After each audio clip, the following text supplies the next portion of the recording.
The following presentation describes the standard reference position of human anatomical structure, deals with terminology that is used universally to identify body structures precisely, and demonstrates directional terminology necessary to explain where one body structure is in relation to another.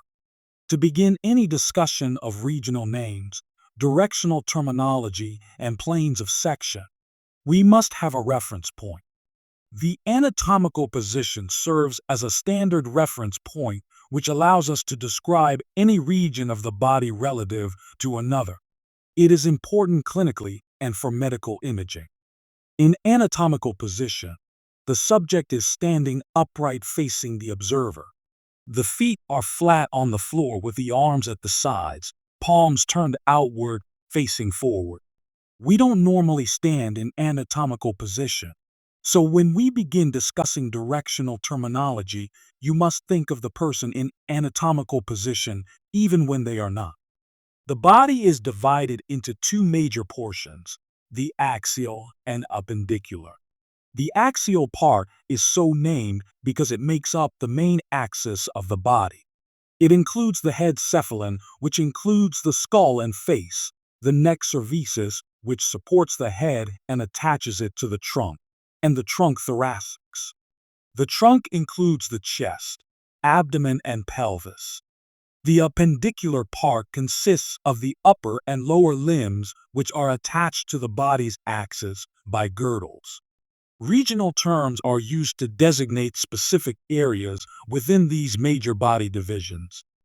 Let's go over some of the anatomical names and regional terms that are used to designate specific areas of the body. You will need to be able to pronounce these words, so listen to the audio part of this lecture as well. In this diagram, the first name appearing in bold is the anatomical name. The second word is the regional term. Beginning with the cephalon, the forehead is called the frons, and the regional term is frontal. The name for the cheek is bucca. The region is called buccal. The outer ear is the oris, but the regional term is otic. The face is facies. The regional term is facial. Oris is the mouth. The region is oral. The chin is mentis. The region is mental. The armpit is the axilla. The region is axillary. When the term arm is used, it is referring to what most people call the upper arm. In any case, the arm is the brachium and the region is brachial. The front of the elbow is the antecubitus.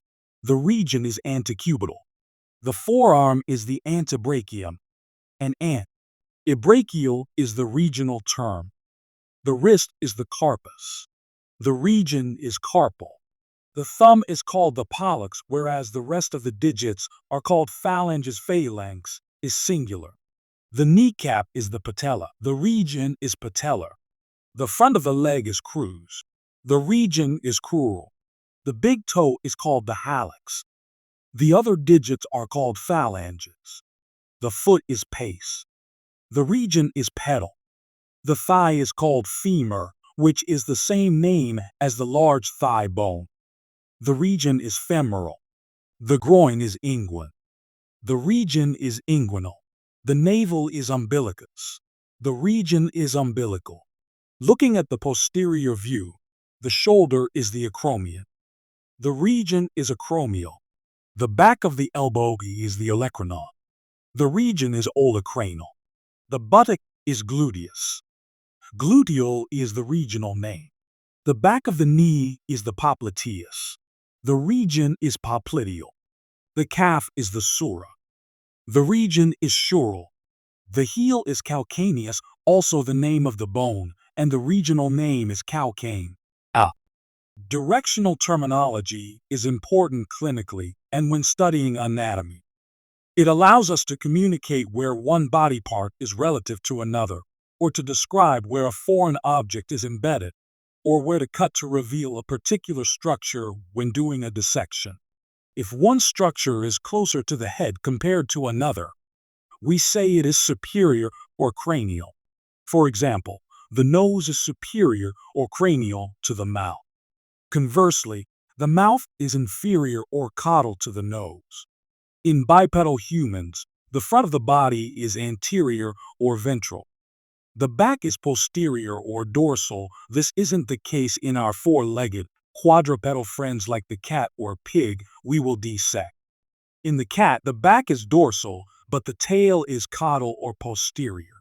The head is anterior or cranial, but the belly is ventral. If we are comparing two structures that are on the same side of the midline of the body as seen in red in the slide, those structures are ipsilateral to each other. Conversely, if two structures are on opposite sides of the midline of the body blue, they are contralateral. These two terms are used a lot when discussing nervous system structures.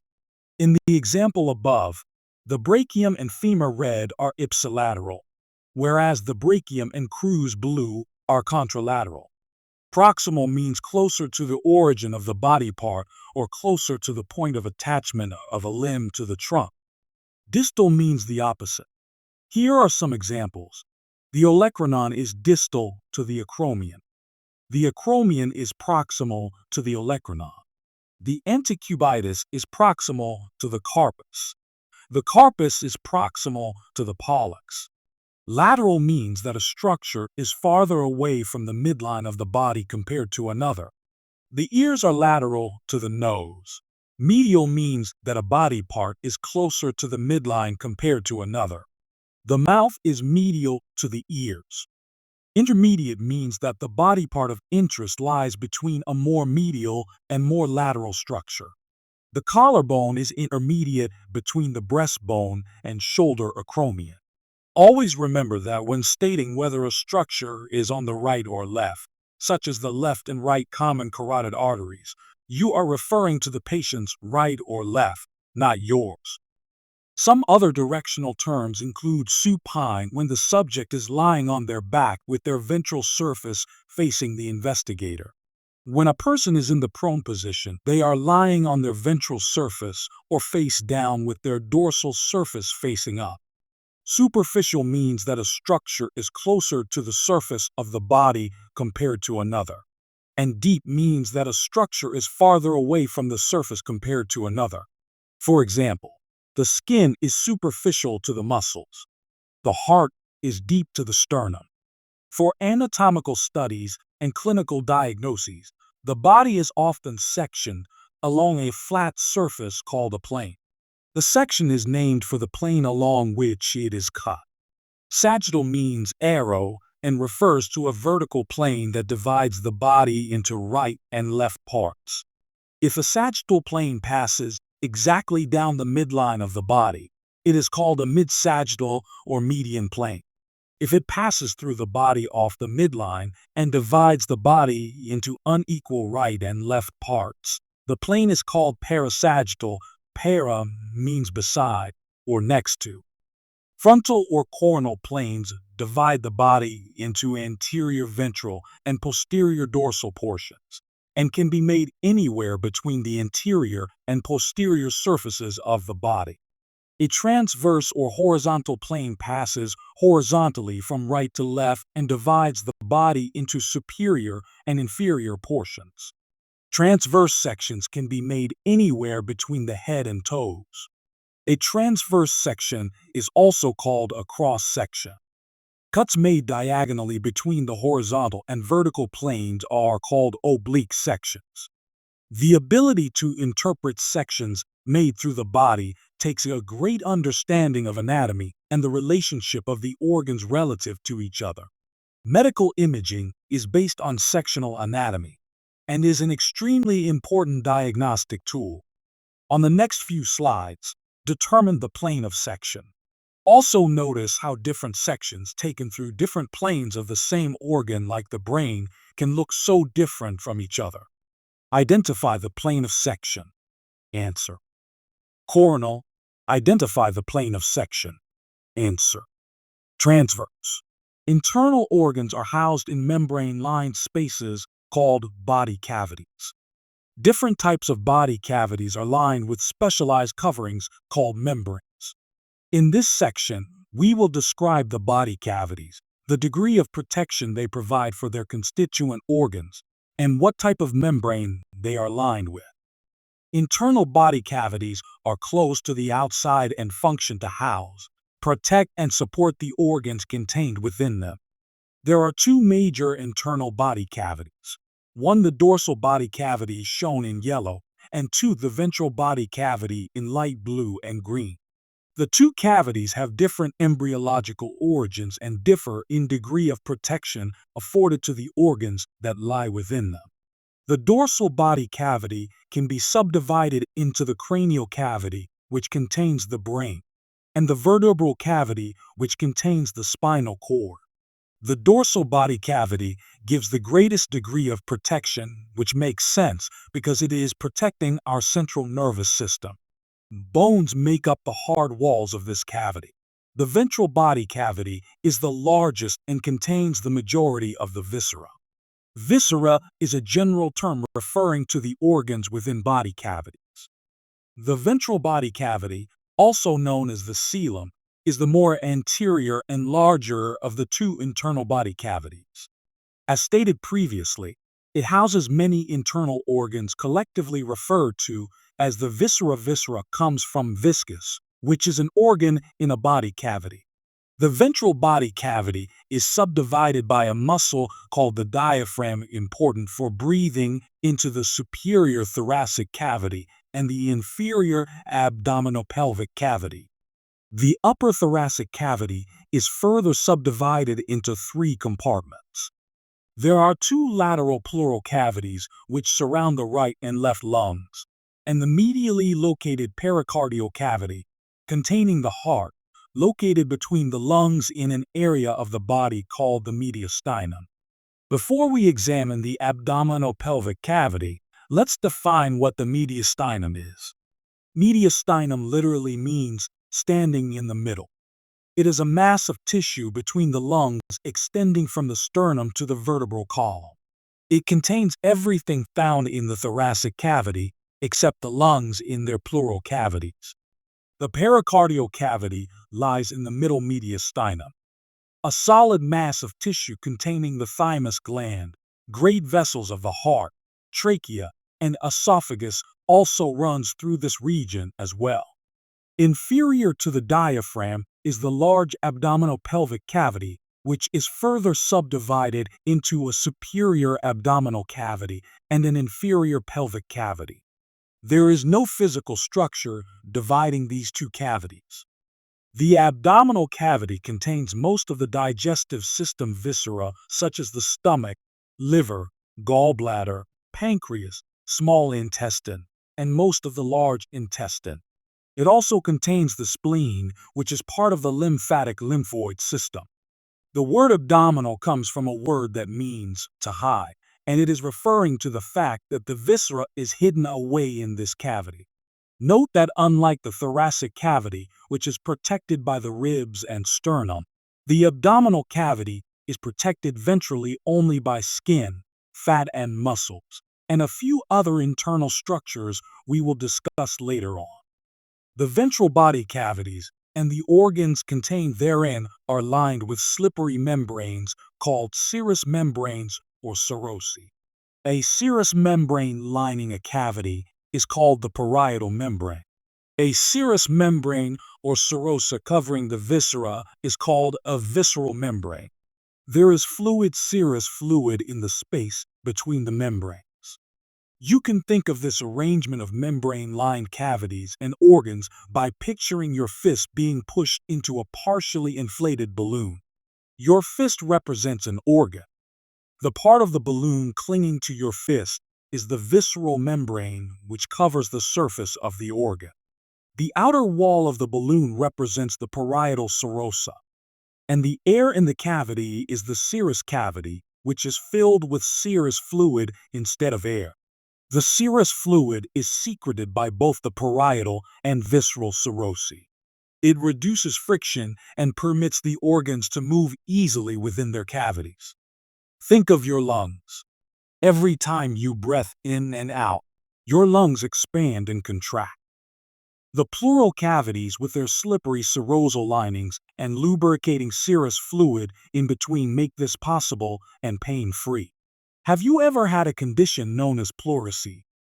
In this disease, the pleural membranes become inflamed and stick together by adhesions. This impedes the movement of the lungs and makes it as extremely painful to breath. To sum up, the three subdivisions of the ventral body cavity and their respective serous membrane linings are the pleural cavities collectively referred to as the pleura. Includes the parietal and visceral pleural membranes. 2. The pericardial cavity, pericardium equal the parietal and visceral pericardium. And 3. The peritoneal cavity, peritoneum equal parietal peritoneum, which lines the walls of the abdominopelvic cavity, and the visceral peritoneum, which line the organs. Because the abdominopelvic cavity is so large and contains so many organs, it is divided up into smaller areas for study, clinical and diagnostic purposes. The next few slides describe 2 ways of dividing up the abdominopelvic cavity so that its contents can be more easily located or studied. Anatomists use a subdivision scheme which divides the abdominopelvic cavity into 9 regions. This is done with making 2 parasagittal planes and 2 transverse planes. The parasagittal planes are drawn by extending lines from the center of the right and left collarbones, mid-clavicular lines, all the way down to the respective inguinal regions. The superior plane runs transversely just under the rib cage, and the inferior transverse plane passes over the tops of the pelvic bone. Surface anatomy comes in handy here. There are 3 medial regions. From superior to inferior, they are the epigastric over the stomach, umbilical, and hypogastric or pubic region. Laterally, there are from superior to inferior, right and left hypochondriac, lumbar, and inguinal regions. Your task is to learn where the regions are and what major abdominal and / or pelvic viscera lie in each. For example, the epigastric region EPI equal above. Gastric equal belly contains part of the liver, stomach, and duodenum. The right hypochondriac contains the right lobe of the liver, gallbladder, and upper part of the right kidney. The left hypochondriac contains part of the stomach, the spleen, splenic flexure of the colon, part of the left kidney, and the tail of the pancreas. The umbilical region includes the transverse colon, small intestine, bifurcations of the abdominal aorta, and inferior vena cava. Using your textbook, lab manual, or torso model, try to figure out the organs that are found in the remaining 5 abdominopelvic regions. There are probably 2 that are most frequently referred to because of common ailments. One is the right hypochondriac region because it contains the gallbladder. Another is the right iliac inguinal because the appendix lies in this region. In which of the 9 abdominopelvic regions would you find the bifurcation of the aorta? Bifurcation means 2 forks. In this case, it is where the abdominal aorta divides forks into 2 arteries, which will make their way into the thighs. Clinicians and other medical personnel use a simpler system of localization. It is useful for locating the general site of pain, tumor, or other abnormality, particularly if medical imaging techniques will be used to help identify the cause. In this system, 1 mid-sagittal median plane and 1 transverse plane intersect at the umbilicus, dividing the abdominopelvic cavity into quadrants. The naming system is a lot simpler too. Here's a list of the organs that are found in each of the 4 quadrants. In which quadrant would you find the gallbladder? How about the appendix? Medical imaging entails looking at internal body parts using a variety of tools that allow us to look inside the body without cutting it open. There are many techniques that are currently in use, all of which require a very good understanding of anatomy, body regions, quadrants, and planes of section. The first technique to be developed was the X-ray. It is still in wide use today, particularly as an initial screening method. X-rays are best suited for examining dense structures like bones, solid tumors, foreign objects, or screening for tuberculosis, a disease in which dense tubercles form in the lungs. Computed tomography, or the CT scan, sometimes called a CAT scan, makes use of an X-ray beam which moves in an arc around the region of body being examined. A series of transverse sections are stacked one on top of the other, and a computer is used to construct three-dimensional images that can be rotated to reveal tumors, aneurysms, kidney or gallstones, infections, etc. It is useful when a rapid diagnosis is needed, as in acute trauma cases. Positron emission tomography, or PET scans, makes use of short-lived radioisotopes attached to biological molecules like glucose that are injected into the patient's body. The patient is positioned in the PET scanner, and as the radioisotopes are absorbed by the most active cells, gamma rays are emitted. Collecting cameras are positioned around the patient, and they send information to a computer. PET scans show where the radioactive substance is being most actively taken up by tissues or organs. PET scans are used to examine patients with brain or heart conditions or with tumors. Because the amount of signal given off is based on the degree of metabolic activity of the tissue or organ, PET scans are useful for metabolic studies and mapping biochemical changes taking place in the body during certain activities. PET scans provide physiological information as well as anatomical. This slide shows a couple of different uses for PET scans when studying brain activity. Colors can be assigned to represent different degrees of activity. Reds and yellows usually denote the highest levels of activity, whereas blues and purple represent low levels. In the picture on the left, a PET scan is used to study the origin and spread of electrical activity associated with epilepsy. The picture on the right shows the brain of an individual learning a new language. We can see from the scan that different areas of the brain are used when first learning something new compared to recalling something. Magnetic resonance imaging (MRI) uses magnetic fields 3,0 to 60,000 times stronger than the Earth's. The patient lies in a chamber within a huge magnet. Protons, hydrogen atoms in tissues are magnetized and begin spinning. A pulse of radio waves enhances their energy. When the radio waves are turned off, the energy is released and translated by the computer into a visual image. Check out the detail that can be shown when using MRI. MRIs also yield physiological information. The degree of molecular activity is measured and color-coded.